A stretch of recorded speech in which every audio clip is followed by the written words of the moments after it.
le 28 juin Saint Irénée, évêque et martyr. Quoique la fête de Saint Léon II eût suffi par elle-même à compléter les enseignements de cette journée, l'Église de Lyon présente à la reconnaissante admiration du monde, en ce même jour, son grand docteur, le pacifique et vaillant Irénée, lumière de l'Occident. À cette date qui le vit confirmer dans son sang la doctrine qu'il avait prêchée, il est bon de l'écouter rendant à l'Église mère le témoignage célèbre qui, jusqu'à nos temps, a désespéré l'hérésie et confondu l'enfer. C'est pour une instruction si propre à préparer nos cœurs aux gloires du lendemain, que l'éternelle sagesse a voulu fixer aujourd'hui son triomphe. Entendons les lèvres de Polycarpe, l'auditeur zélé des disciples des apôtres, celui que sa science et ses pérégrinations, depuis la brillante Ionie jusqu'au pays des Celtes, ont rendu le témoin le plus autorisé de la foi des églises au second siècle. Toutes ces églises, nous dit l'évêque de Lyon, s'inclinent devant Rome la maîtresse et la mère. Car c'est avec elle, à cause de sa principauté supérieure, qu'il faut que s'accordent les autres. C'est en elle que les fidèles qui sont en tout lieu, gardent toujours pure la foi qui leur fut prêchée. Grande et vénérable par son antiquité entre toutes, connue de tous, fondée par Pierre et Paul et de plus. Glorieux des apôtres, ces évêques sont, par leur succession, le canal qui transmet jusqu'à nous dans son intégrité la tradition apostolique, de telle sorte que quiconque diffère d'elle en sa croyance, est confondu par le seul fait. La pierre qui porte l'Église était dès lors inébranlable aux efforts de la fausse science. Et pourtant ce n'était pas une attaque sans péril que celle de la gnose, hérésie multiple, autre amourdie, dans un étrange accord, par les puissances les plus opposées de l'abîme. On eût dit que, pour éprouver le fondement qu'il avait posé, le Christ avait permis à l'enfer d'essayer contre lui l'assaut simultané de toutes les erreurs qui se divisaient alors le monde, ou même devaient plus tard se partager les siècles. Simon le mage, engagé par Satan dans les filets des sciences occultes, fut choisi pour lieutenant du prince des ténèbres dans cette entreprise. Démasqué à Samarie par le vicaire de l'homme-dieu, il avait commencé, contre Simon-Pierre, une lutte jalouse qui ne se termina point à la mort tragique du père des hérésies, mais continua plus vive encore dans le siècle suivant, grâce aux disciples qu'il s'était formés.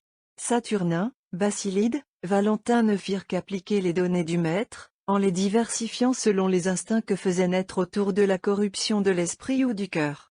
Procédé d'autant plus savouable, que la prétention du mage avait été de sceller l'alliance des philosophies, des religions, des aspirations les plus contradictoires de l'humanité.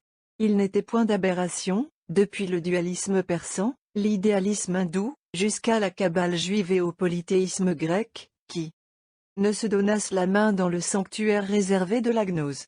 Là, déjà, se voyaient formuler les hétérodoxes conceptions d'Arius et de Tichet. Là par avance prenait mouvement et vie, dans un roman panthéistique étrange, les plus bizarres des rêves creux de la métaphysique allemande. Dieu abîme, roulant de chute en chute jusqu'à la matière, pour prendre conscience de lui-même dans l'humanité et retourner par l'anéantissement au silence éternel, c'était tout le dogme de la gnose, engendrant pour morale un composé de mystique transcendante et de pratique impure, posant en politique les bases du communisme et du nihilisme moderne. Combien ce spectacle de la Babel gnostique, élevant ses matériaux incohérents sur les eaux de l'orgueil ou des passions immondes, était de nature à faire ressortir l'admirable unité présidant aux accroissements de la cité sainte. Saint Irénée, choisi de Dieu pour opposer à la gnose les arguments de sa puissante logique et rétablir contre elle le sens véritable des Écritures, excellait plus encore, quand, en face des 1000 sectes portant si ouvertement la marque du père de la division et du mensonge, il montrait l'Église gardant pieusement dans l'univers entier la tradition reçue des apôtres. La foi à la Trinité sainte gouvernant ce monde qui est son ouvrage, au mystère de justice et de miséricorde qui, délaissant les anges tombés, a relevé jusqu'à notre cher en Jésus le bien-aimé, Fils de Marie, notre Dieu, notre Sauveur et Roi, tel était le dépôt que Pierre et Paul, que les apôtres et leurs disciples avaient confié au monde. L'Église donc, constate saint Irénée. Dans son pieux et docte enthousiasme, l'Église ayant reçu cette foi la garde diligemment, faisant comme une maison unique de la terre où elle vit dispersée. Ensemble elle croit, d'une seule âme, d'un seul cœur, d'une même voix elle prêche, enseigne, transmet la doctrine, comme n'ayant qu'une seule bouche. Car, encore bien que dans le monde les idiomes soient divers, cela pourtant n'empêche point que la tradition demeure une en sa sève. Les églises fondées dans la Germanie, chez les Ibères ou les Celtes, ne croient point autrement, n'enseignent point autrement que les églises de l'Orient, de l'Égypte, de la Libye, ou celles qui sont établies au centre du monde. Mais comme le soleil, créature de Dieu, elle-même y demeure un dans l'univers entier, ainsi l'enseignement de la vérité resplendit, illuminant tout homme qui veut parvenir à la connaissance du vrai. Que les chefs des églises soient inégaux dans l'art de bien dire, la tradition n'en est point modifiée, celui qui l'expose éloquemment ne saurait l'accroître. Celui qui parle avec moins d'abondance ne la diminue pas. Unité sainte, foi précieuse déposée comme un ferme d'éternelle jeunesse en nos cœurs, ceux-là ne vous connaissent point qui se détournent de l'Église. S'éloignant d'elle, ils perdent Jésus et tous ses dons. Car où est l'Église, là est l'Esprit de Dieu. Et où se trouve l'Esprit de Dieu, là est l'Église et toute grâce. Infortunés qui s'en séparent, ils ne puisent point la vie aux mamelles nourrissantes ou les appelaient leur mère, ils n'étanchent point leur soif à la très pure fontaine du corps du Sauveur. Mais, loin de la pierre unique, ils s'abreuvent à la boue des citernes creusées dans le limon fétide où ne séjourne point l'eau de la vérité. Sophistes pleins de formules et vides du vrai, que leur servira leur science? Oh! Combien, s'écrie l'évêque de Lyon dans un élan dont l'auteur de l'imitation semblera s'inspirer plus tard, combien meilleur il est d'être ignorant ou de peu de science, et d'approcher de Dieu par l'amour. Quelle utilité de savoir, de passer pour avoir beaucoup appris, et d'être ennemi de son Seigneur. Et c'est pourquoi Paul s'écriait, la science enfle, mais la charité édifie. Non qu'il réprouvât la vraie science de Dieu. Autrement, il se fut condamné lui-même le premier, mais il voyait que quelques-uns, s'élevant sous prétexte de science, ne savaient plus aimer. Oui certes, pourtant, mieux vaut ne rien du tout savoir, ignorer les raisons des choses, et croire à Dieu et posséder la charité. Évitons la vaine enflure qui nous ferait déchoir de l'amour, vie de nos âmes. Que Jésus-Christ, le Fils de Dieu, crucifié pour nous, soit toute notre science. Plutôt que de relever ici, à la suite d'illustres auteurs, le génie de l'éminent controversiste du second siècle, il nous plaît de citer de ces traits qui nous font entrer dans sa grande âme, et nous révèlent sa sainteté si aimante et si douce. Quand viendra l'époux, dit-il encore des malheureux qu'il voudrait ramener, ce n'est pas leur science qui tiendra à leur lampe allumée, et ils se trouveront exclus de la chambre nuptiale. 5. En maint endroits, au milieu de l'argumentation la plus serrée, celui qu'on pourrait appeler le petit-fils du disciple bien-aimé trahit son cœur. Il montre sur les traces d'Abraham la voie qui conduit à l'époux, sa bouche alors redit sans fin le nom qui remplit ses pensées. Nous reconnaîtrons, dans ses paroles émues, l'apôtre qui avait quitté famille et patrie pour avancer le règne du Verbe en notre terre des Gaules. Abraham fit bien d'abandonner sa parenté terrestre pour suivre le Verbe de Dieu, de s'exiler avec le Verbe pour vivre avec lui. Les apôtres rirent bien, pour suivre le Verbe de Dieu, d'abandonner leur barque et leur père. Nous aussi, qui avons la même foi qu'Abraham, nous faisons bien, portant la croix comme Isaac le boit, de marcher à sa suite. En Abraham l'humanité connut qu'elle pouvait suivre le Verbe de Dieu, et elle affermit ses pas dans cette voie bienheureuse. Le Verbe, lui, cependant, disposait l'homme au mystère divin par des figures éclairant l'avenir. Moïse épousait l'Éthiopienne, rendue ainsi fille d'Israël. Et par ces noces de Moïse les noces du Verbe étaient montrées, et par cette Éthiopienne était signifiée l'Église sortie des gentils, en attendant le jour où le Verbe lui-même viendrait laver de ses mains, au banquet de la Seine, les souillures des filles de Sion. Car il faut que le temple soit pur, où l'époux et l'épouse goûteront les délices de l'Esprit de Dieu.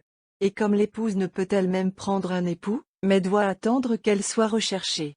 Ainsi cette chair ne peut monter seule à la magnificence du trône divin, mais quand l'époux viendra, il l'élèvera, elle le possédera moins qu'elle ne sera possédée par lui. Le Verbe fait chair se l'assimilera pleinement, et la rendra précieuse au Père par cette conformité avec son Verbe visible. Et alors se consommera l'union à Dieu dans l'amour. L'union divine est vie et lumière. Elle donne la jouissance de tous les biens qui sont à Dieu. Elle est éternelle de soi, comme ses biens eux-mêmes. Malheur à ceux qui s'en éloignent, leur châtiment vient moins de Dieu que d'eux-mêmes et du libre choix par lequel, se détournant de Dieu, ils ont perdu tous les biens.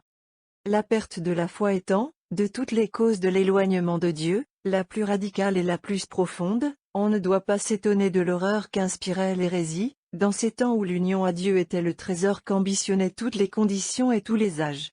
Le nom d'Irénée signifie la paix. Et, justifiant ce beau nom, sa condescendante charité amena un jour le pontife romain à déposer ses foudres dans la question, pourtant si grave, de la célébration de la Pâque.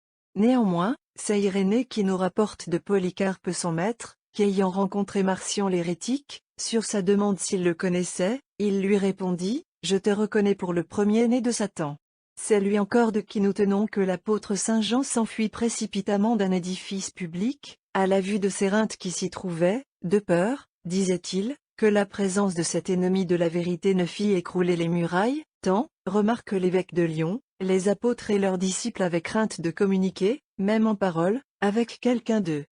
Ceux qui altéraient la vérité. Celui que les compagnons de Pothin et de Blandine nommaient dans leur prison le zélateur du testament du Christ, était, sur ce point comme en tous les autres, le digne héritier de Jean et de Polycarpe.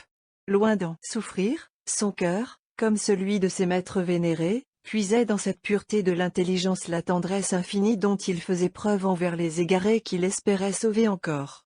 Quoi de plus touchant que la lettre écrite par Irénée à l'un de ces malheureux, que le mirage des nouvelles doctrines entraînait au gouffre, ô Florinus, cet enseignement n'est point celui que vous ont transmis nos anciens, les disciples des apôtres. Je vous ai vu autrefois près de Polycarpe. Vous brilliez à la cour, et n'en cherchiez pas moins à lui plaire. Je n'étais qu'un enfant, mais je me souviens mieux des choses d'alors que des événements arrivés hier. Les souvenirs de l'enfance font comme partie de l'âme, en effet. Ils grandissent avec elle. Je pourrais dire encore l'endroit où le bienheureux Polycarpe s'asseyait pour nous entretenir, sa démarche, son abord, son genre de vie, tous ses traits, les discours enfin qu'il faisait à la multitude. Vous vous rappelez comment il nous racontait ses relations avec Jean et les autres qui avaient vu le Seigneur, avec quelle fidélité de mémoire il redisait leurs paroles. Ce qu'il en avait appris touchant le Seigneur, ses miracles, sa doctrine, Polycarpe nous le transmettait comme le tenant de ceux-là même qui avaient vu de leurs yeux le Verbe de vie. Et tout, dans ce qu'il nous disait, était conforme aux Écritures. Quelle grâce de Dieu que ces entretiens! J'écoutais avidement, transcrivant tout, non sur le parchemin, mais dans mon cœur. Et à l'heure qu'il est, par la même grâce de Dieu, j'en vis toujours. Aussi puis-je l'attester devant Dieu, si le bienheureux, l'apostolique vieillard, eût entendu des discours tels que les vôtres, il eût poussé un grand cri, et se serait bouché les oreilles, en disant selon sa coutume, « Ô Dieu très bon, à quel temps m'avez-vous réservé ?» Et il se fut levé aussitôt pour fuir ce lieu de blasphème. 1. E.P. Eidie Florinum. Mais il est temps de donner le récit liturgique concernant l'histoire du grand évêque et martyr. Irénée naquit en Asie proconsulaire, non loin de la ville de Smyrne. Il s'était mis dès son enfance à l'école de Polycarpe, disciple de saint Jean l'évangéliste et évêque de Smyrne. Sous un si excellent maître, il fit des progrès merveilleux dans la science de la religion et la pratique des vertus chrétiennes. Il était embrasé d'un incroyable désir d'apprendre les doctrines qu'avaient reçues en dépôt tous les disciples des apôtres. Aussi, quoique déjà maître dans les saintes lettres, lorsque Polycarpe eut été enlevé au ciel dans la gloire du martyr, il entreprit de visiter le plus grand nombre qu'il put de ses anciens, tenant bonne mémoire de tous leurs discours. C'est ainsi que, par la suite, il lui fut possible de les opposer avec avantage aux hérésies. Celles-ci, en effet, s'étendant toujours plus chaque jour, au grand dommage du peuple chrétien, il avait conçu la pensée d'en faire une réfutation soignée et approfondie. Venu dans les Gaules, il fut attaché comme prêtre à l'église de Lyon par l'évêque Saint Pothin, et brilla dans cette charge par le zèle, la parole et la science.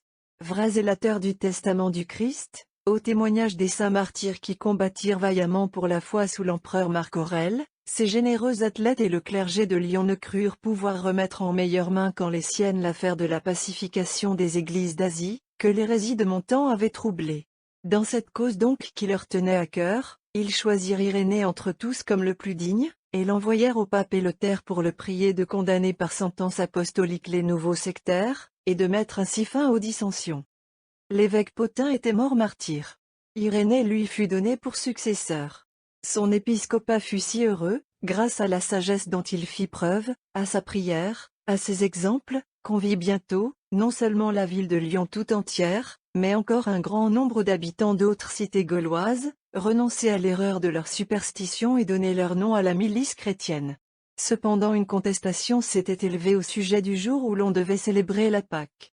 Les évêques d'Asie étaient en désaccord avec presque tous leurs autres collègues, et le pontife romain, Victor, les avait déjà séparés de la communion des saints ou menaçait de le faire, lorsqu'Irénée se fit près de lui le respectueux apôtre de la paix, s'appuyant de la conduite des pontifes précédents, il l'amena à ne pas souffrir que tant d'églises fussent arrachées à l'unité catholique, pour un riz qu'elle disait avoir reçu de leur père. Il écrivit de nombreux ouvrages, qui sont mentionnés par Eusèbe de Césarée et saint Jérôme. Une grande partie a péri par injure des temps. Mais nous avons toujours ces 5 livres contre les hérésies, composés environ l'an 180, lorsque Luther gouvernait encore l'Église. Au 3e livre, l'homme de Dieu, instruit par ceux qui furent sans conteste les disciples des apôtres, rend à l'Église romaine et à la succession de ses évêques un témoignage éclatant et grave entre tous. Elle est pour lui la fidèle, perpétuelle et très sûre gardienne de la divine tradition.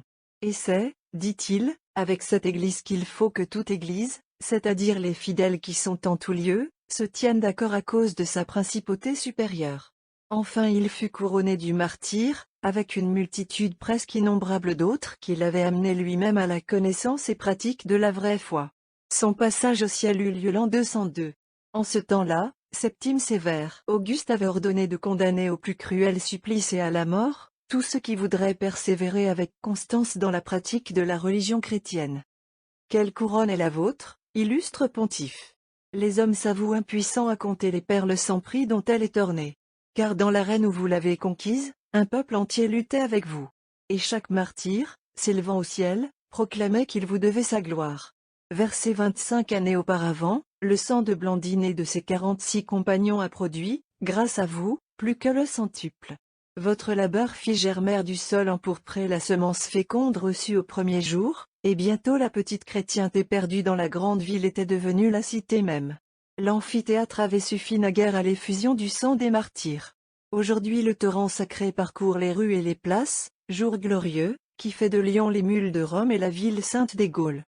Rome et Lyon, la mère et la fille, garderont bonne mémoire de l'enseignement qui prépare à ce triomphe, cette doctrine appuyée par vous sur la fermeté de la pierre apostolique, que pasteurs et troupeaux rendent aujourd'hui le grand témoignage. Le temps doit venir, où une assemblée d'évêques courtisans voudra persuader au monde que l'antique terre des Gaules n'a point reçu vos dogmes. Mais le sang versé à flots en ce jour confondra la prétentieuse lâcheté de ces faux témoins. Dieu suscitera la tempête, et elle renversera le boisseau sous lequel, faute de pouvoir l'éteindre, on aura dissimulé pour un temps la lumière. Et cette lumière, que vous aviez placée sur le chandelier, illuminera tous ceux qui habitent la maison. Les fils de ceux qui moururent avec vous sont demeurés fidèles à Jésus-Christ. Avec Marie dont vous exposiez si pleinement le rôle à leur père, avec le précurseur de l'homme-dieu qui partage aussi leur amour, protégez-les contre tout fléau du corps et de l'âme. Épargnez à la France, repoussez d'elle, une seconde fois, l'invasion de la fausse philosophie qui a tenté de rajeunir en nos jours les données de la gnose. Faites de nouveau briller la vérité aux yeux de tant d'hommes que l'hérésie, sous ses formes multiples, tient séparée de l'unique bercail. Ô Irénée, maintenez les chrétiens dans la seule paix digne de ce nom, gardez purs les intelligences et les cœurs de ceux que l'erreur n'a point encore souillés. En ce moment, préparez-nous tous à célébrer comme il convient les deux glorieux apôtres Pierre et Paul, et la puissante principauté de la mère des églises.